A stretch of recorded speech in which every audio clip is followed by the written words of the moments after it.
जय श्रीकृष्ण दोस्तांनो. आज तिसऱ्या अध्यायाचा आपण 19 श्लोक पाहतो आहोत.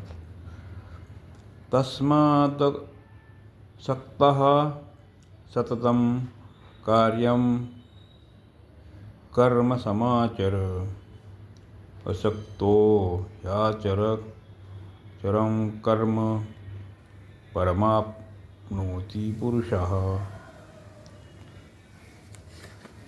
पूर्व श्लोकाशी श्लोकाचा संबंध दाखवण्यासाठी येथे तस्मात पद आले आहे. पूर्व श्लोकात भगवंतांनी म्हटले आहे की आपल्यासाठी कर्म करण्याची कोणतीच आवश्यकता नसूनही सिद्ध पुरुष महापुरुषसुद्धा लोकसंग्रहासाठी क्रिया होतात. म्हणून अर्जुनालाही त्याचप्रमाणे कर्तव्यकर्म करून परमात्म्याला प्राप्त करण्याची आज्ञा देण्यासाठी भगवंतांनी तस्मात पदाचा उपयोग केला आहे. कारण आपले स्वरूप स्व ह्यासाठी कर्म करणे आणि न करणे कोणतेच प्रयोजन नाही. कर्म नेहमी दुसऱ्यासाठी होत असते, स्वसाठी होत नाही. म्हणून दुसऱ्यासाठी कर्म करण्याची आसक्ती नष्ट होते आणि स्वरूपात स्थिती होते. आपल्या स्वरूपाहून विजातीय पदार्थाविषयी असलेल्या आकर्षणाला आसक्ती म्हणतात.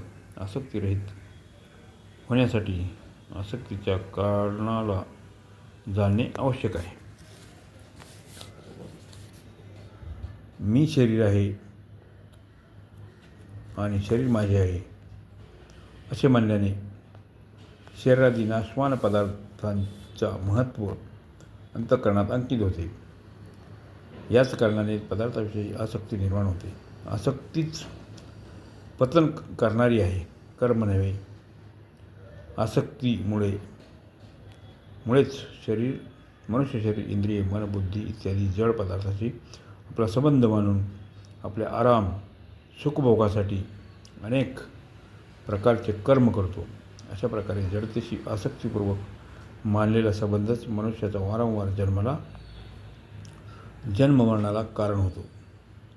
कारणं गुणसंगोष्य सदद्यो निज जन्मस्तु. आसक्तीरहित होऊन कर्म करण्याने जडतेशी संबंध विच्छेद होतो. आसक्ती असणारा मनुष्य दुसऱ्याचे हित करू शकत नाही, परंतु आसक्तीरहित मनुष्य स्वतः स्वाभाविक प्राणीमात्राचे हित होत असते. त्याची सर्व कर्म केवळ दुसऱ्यांच्या हितार्थ असतात. संसारापासून प्राप्त झालेल्या सामग्रीने आम्ही आत्तापर्यंत आपल्यासाठीच कर्म केले आहेत. त्याला आपल्या सुखभोगासाठी आणि संग्रहासाठी वापरले आहेत. म्हणून संसाराचे आमच्यावर ऋण झाले आहे, ते फेडण्यासाठी केवळ संसाराच्या हितासाठी कर्म करणे आवश्यक आहे. आपल्यासाठी कर्म केल्याने जुने ऋण तर फिटत नाही, नवीन ऋण मात्र आणखी वाढते. ऋणातून मुक्त होण्यासाठी वारंवार संसारात यावे लागते. केवळ दुसऱ्याच्या हितासाठी सर्व कर्म करण्याचे जुने ऋण समाप्त होते आणि आपल्यासाठी काही न करण्याने तसेच कशाची इच्छा न ठेवल्याने नवीन ऋणाचा बोजा होणार नाही. अशा प्रकारे जुने ऋण फिटते आणि नवीन ऋण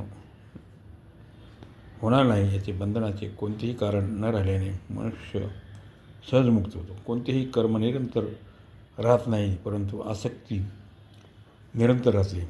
म्हणून भगवान सततम असक्तः पदाने निरंतर आसक्तीरहित होण्याविषयी म्हणतात. मला कुठेही आसक्ती व्हायची नाही अशी जागृत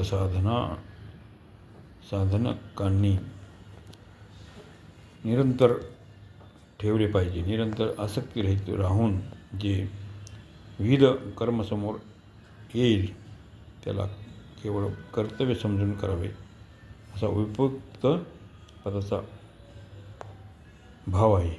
खरे पाहिले तर कोणाच्याही अंतःकरणात आसक्ती निरंतर राहत नाही. जर संसार निरंतर राहत नाही, क्षणाक्षणाला बदलत राहतो, तर त्याची आसक्ती निरंतर कशी राहू शकते? असे असूनही मानलेल्या अहम बरोबर आसक्ती निरंतर राहत असलेली प्रतीत होते.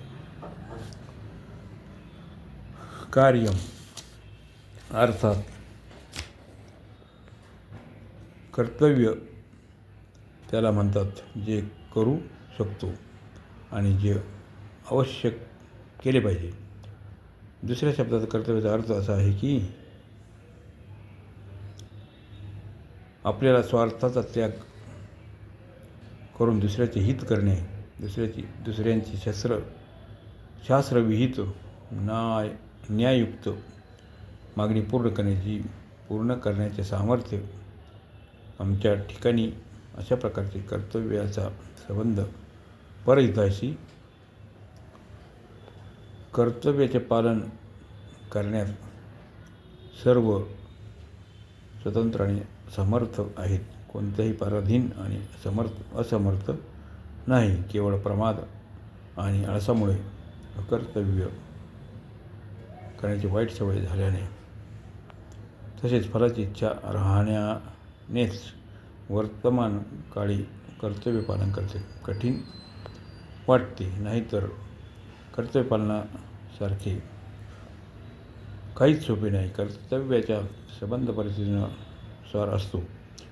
म्हणून मनुष्य प्रत्येक परिस्थितीत स्वतंत्रतेचे कर्तव्याचे पालन करू शकतो. कर्तव्याचे पालन करण्यानेच आसक्ती नष्ट होते. अकर्तव्य करणे तसेच कर्तव्य न करण्याने आसक्ती आणखी वाढते. कर्तव्य अर्थात दुसऱ्यांच्या हितार्थ कर्म करण्याने वर्तमान काळातील आसक्ती आणि कशाची इच्छा न ठेवल्याने भविष्यकाळातील आसक्ती नष्ट होते. समाचर पदाचे तात्पर्य कर्तव्यकर्म अत्यंत सावधगिरीने, उत्साहपूर्वक, तत्परतेने, विधीपूर्वक केले पाहिजे. कर्तव्यकर्म करण्यास थोडीही असावधानी झाल्यास कर्मयोगाच्या सिद्धीत बाधा येऊ शकते.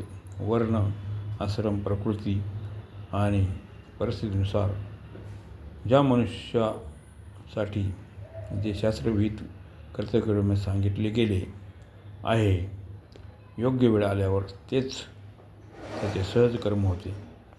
सहज कर्मात जर एखादा दोष दिसून आला तरीही कर्माचा त्याग करू नये, कारण सहज कर्म केले असता मनुष्य पापाला प्राप्त होत नाही. म्हणूनच या ठिकाणी भगवान अर्जुनाला जणू हे म्हणत आहेत की तू क्षत्रिय आहेस, म्हणून युद्ध करणे तुझे सहज कर्म आहे, घोर कर्म नाही. म्हणून प्राप्त झालेल्या सहज कर्माला अनासक्त होऊन करावे. अनासक्तीनेच समता प्राप्त होते. अशा प्रकारे 19व्या अध्यायाचा अर्थ इथे संपत आहे. भक्तगणांनो, या कुरुक्षेत्रावर भगवान श्रीकृष्णांनी सांगितलेल्या दिव्य ज्ञानाचे पूर्ण ज्ञान होण्यासाठी आपण या चॅनलला सबस्क्राईब करा, लाईक करा आणि शेअर करा. धन्यवाद. जय श्रीकृष्ण.